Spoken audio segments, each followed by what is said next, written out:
Seat up एक पुराना वीरान मकान। रात की तारीकी हर तरफ छाई हुई थी। बादल आसमान पर मंडला रहे थे और बादलों की गरज दूर दूर तक सुनाई दे रही थी। ये मकान जो बरसों से वीरान पड़ा था, एक खौफनाक साया की तरह नजर आ रहा। ज़ैनब और अली, जो कि एक मशहूर तहकीकाती जोड़ा थे, ने इस पुरस्कार मकान की तहकीक का फैसला किया। उनका मानना था कि यहाँ कुछ गैर मामूली हो रहा है। जैसे ही वो मकान के दरवाजे पर पहुंचे, दरवाजा खुद ब खुद खुल गया, जैसे किसी गैर मरी ताकत ने उन्हें अंदर आने की दावत दी हो। सीट अप मकान का दाखिली हिस्सा। मकान के अंदर हर तरफ गर्द और गुबार और मकड़ी के जाले थे। फर्नीचर बिखरा हुआ था और दीवारों पर पुराने वक्तों की तस्वीरें लटकी हुई थी। हर चीज में एक पुरस्कारियत छपी हुई थी। पहला मोड़, सस्पेंस की गहरी लहर। जैसे ही ज़ैनब और अली अंदर कदम रखते हैं, एक सल हुआ का झोंका उनके चेहरे पर लगता है। ज़ैनब को ऐसा महसूस होता है जैसे किसी ने इसके कान में सरगोशी की हो, मगर वो कोई आवाज नहीं सुन सकती। सीट अप मकान के मुख्तलिफ कमरे। वो दोनों मकान के मुख्तलिफ कमरों की तलाशी लेते हैं।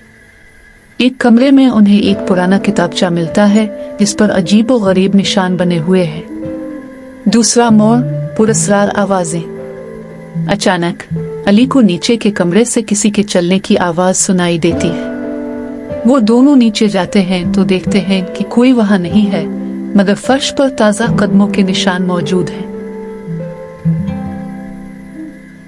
सीट अप जेर जमीन तहखाना। मकान के तहखाने में एक पुराना संदूक रखा हुआ था। संदूक के पास पहुंचते ही ज़ैनब को एक अजीब सी लर्जिश महसूस होती है। तीसरा मोड़, संदूक का खिलना।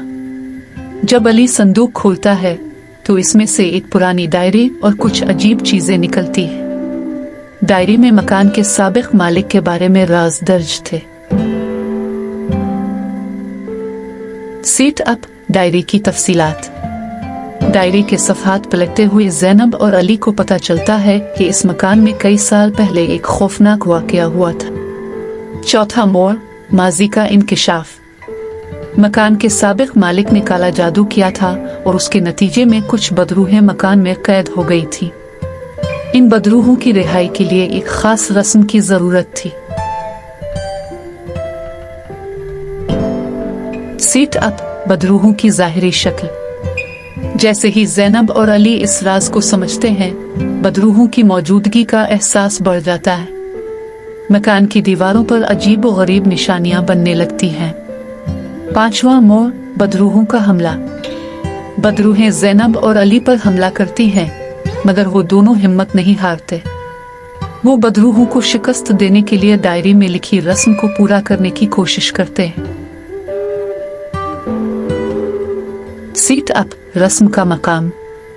मकान के सबसे बड़े कमरे में वो रस्म अदा करने का फैसला करते हैं। कमरे में हर तरफ मोमबत्तियां जलाते हैं और रस्म के मुताबिक चीजों को तरतीब देते हैं। छठा मोड़, रस्म का आगाज। जैसे ही वो रस्म शुरू करते हैं, बदरूहों का गुस्सा बढ़ जाता है। हर तरफ शोर मचने लगता है और मकान हिलने लगता है, मगर ज़ैनब और अली अपने मकसद पर कायम रहते हैं। सीट अप रस्म का इख्तिताम। रस्म के आखिरी लम्हात में मकान की तमाम बदरूहें एक जगह जमा हो जाती हैं। ज़ैनब और अली पूरी हिम्मत से रस्म मुकम्मल करते हैं। सातवां मोड़, बदरूहों की शिकस्त।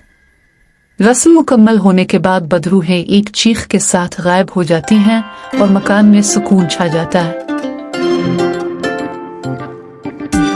सीट अप मकान का नया मंजर। अगली सुबह मकान मुकम्मल तौर पर तब्दील हो चुका था। हर तरफ रोशनी और सुकून था। ज़ैनब और अली ने कामयाबी से बदरूहों को शिकस्त दी थी। आखिरी जुमला, सस्पेंस का इख्तिताम। जैसे ही वो मकान से बाहर निकलते हैं, ज़ैनब को एक बार फिर वही सरगोशी सुनाई देती है, मगर इस बार ये एक शुक्रिया की आवाज थी। इस कहानी में आप सस्पेंस और खौफ का इम्तिजाज देख सकते हैं। हर बाब में सस्पेंस की एक नई लहर शामिल है जो सुनने वालों को पूरी कहानी में जकड़े रखेगी।